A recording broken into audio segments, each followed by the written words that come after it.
Hey guys, we're gonna try this again. I did a video earlier and I bumped the camera and I just bumped the camera again. Well, not nearly as bad as I did last time, so that's progress. All right, so what we're gonna talk about is working on our flower, which is also going to be a color wheel. Hopefully when we get done, it'll be a design that you feel like, oh, that's really cool. I'd like to put that in a frame and put it near my workstation or just have it on hand as a reference. All right, so here's one that's finished, and we'll talk about what I've done over here in a little while. We've got a value study, we've got analogous color, and we've got a pushing analogous even further with this one. All right, but what we did was we do have the red, and I compensated for the red because that just doesn't read very red to me. That reads very orange. So I'm going to show you how I mixed that color to be more accurate. So anyway, those are our goals. We're going to finish out this section, and then we'll stop and I'll show you how I did this section, because when I did all of it at the same time, it was just too much. Took too long, and yeah, I got tired and I bumped that camera really good. All right, so what we want to do is we've got our blue, we've got our yellow done. This is the lighter lemon yellow to the outside and the darker cadmium to the inside. We've got our alizarin crimson to the inside and our cadmium, which I have modified by adding in some alizarin crimson, because when I looked at my art colors in the professional level and I put the straight up cadmium in the student grade next to the straight up in the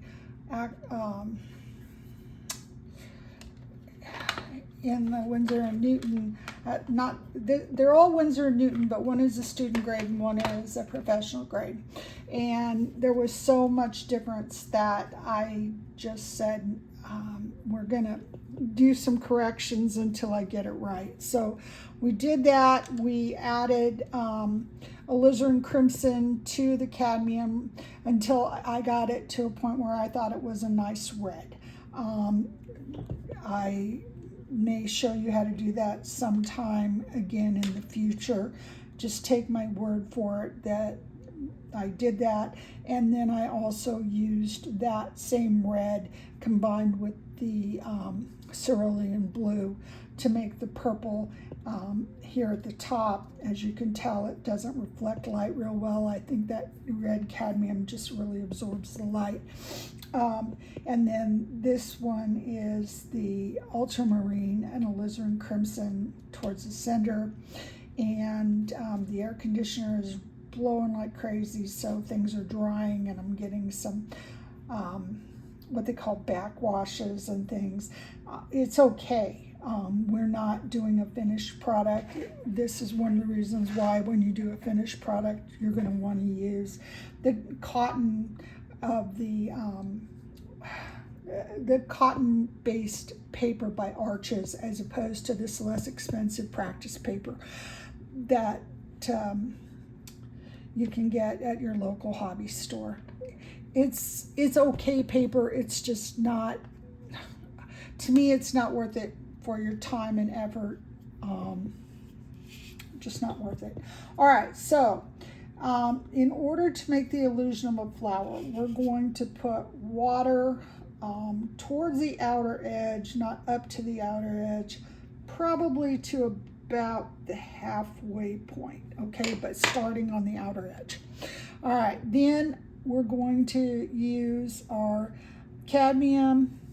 To do this, we're going to use our cadmium yellow and our no, not our cadmium yellow, our cadmium red, and this is lemon yellow. Okay, so this is our light version of yellow and our light version of red, and since that red tends to lean orange anyway, we're just going to go with it. It works just fine for making orange. It just isn't to me a very pure red.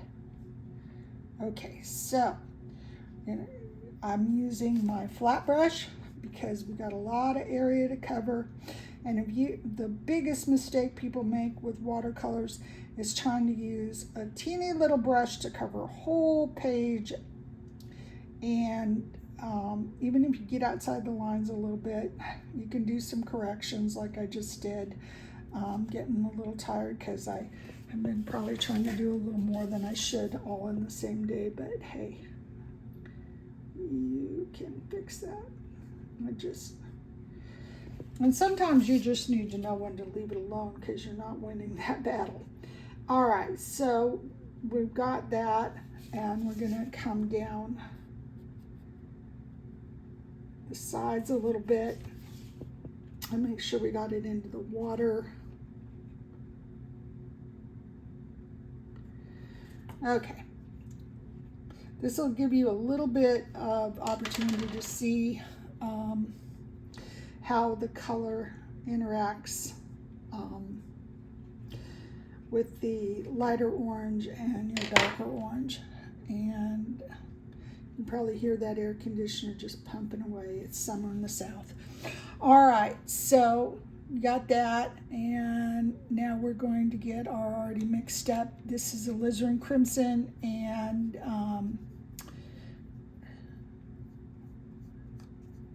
cadmium yellow, and that's going to give us a really nice dark orange. And we're going to start not at the water but slightly back from the water and come towards the water. Okay, that way you get your darker where you put the paint and your lighter where it meets the water. Okay, and just take your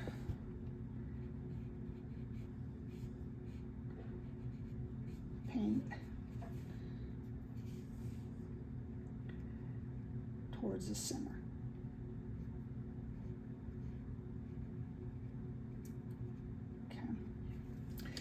And the opposite of orange on the color wheel is blue. And as a reminder that that is the case, we're going to go ahead and put blue here.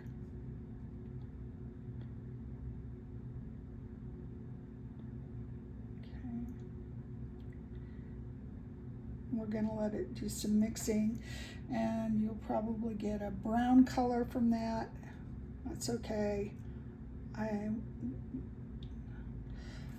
You probably wouldn't actually use these colors right next to each other if you were doing an actual painting. On the painting, you could. Some people do.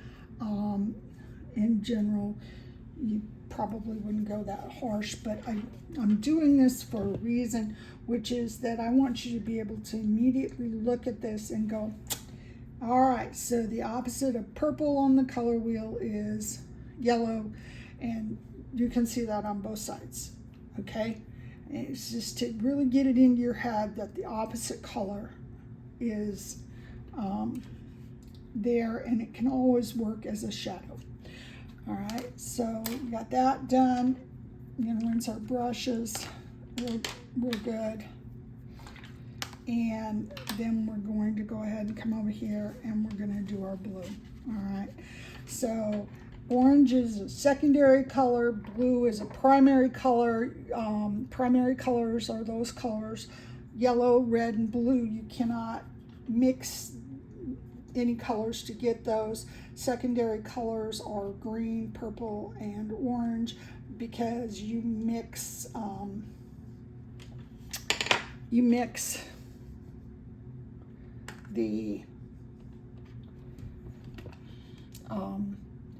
you mix two colors together to get the secondary colors. Primary 1, secondary 2. All right, so we're just gonna take the flat brush and we're gonna put on the blue. And I ran out of blue because I was so busy trying to mix purple earlier. Yeah, I'm going to say that if you're going to invest in one color right away that's of a higher quality, or even just a pre-mixed color, I would definitely spend my money on purple, because yeah, it'll save you a lot of headaches. Let's just put it that way.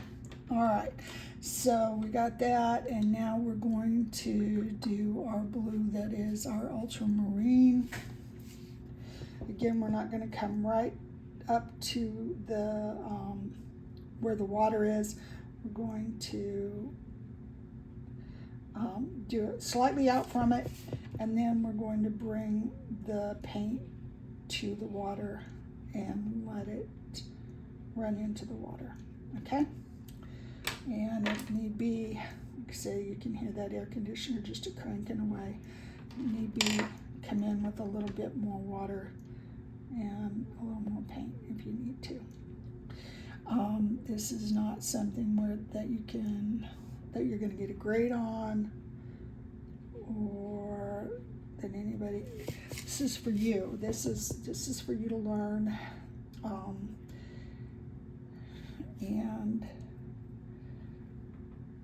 it's not important that it be impressive to anybody but you.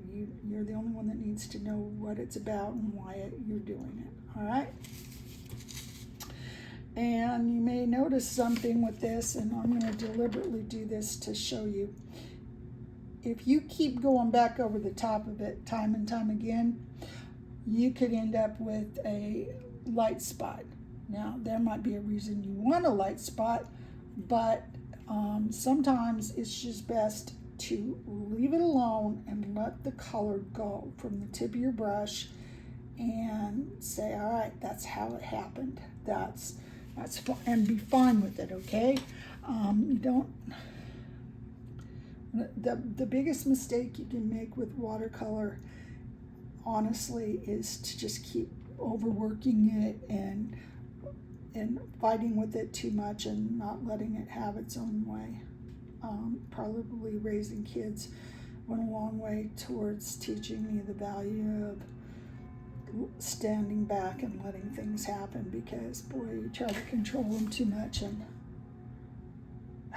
it's like they deliberately do what you don't want them to do just because you didn't want them to do it. All right, so that's what we're going to do. That's how we're doing a flower, and learning how to make it appear that certain parts are coming towards you with the light and certain colors are going away from you when they're darker. And by doing this, you can see which colors tend to run more. Obviously, this sap green tends to seem to run more than the viridian green, and so on and so forth. And honestly, folks, you can't know that until you actually work with the color for yourself. So anyway, I hope that was helpful, and we'll do a second part here in a minute.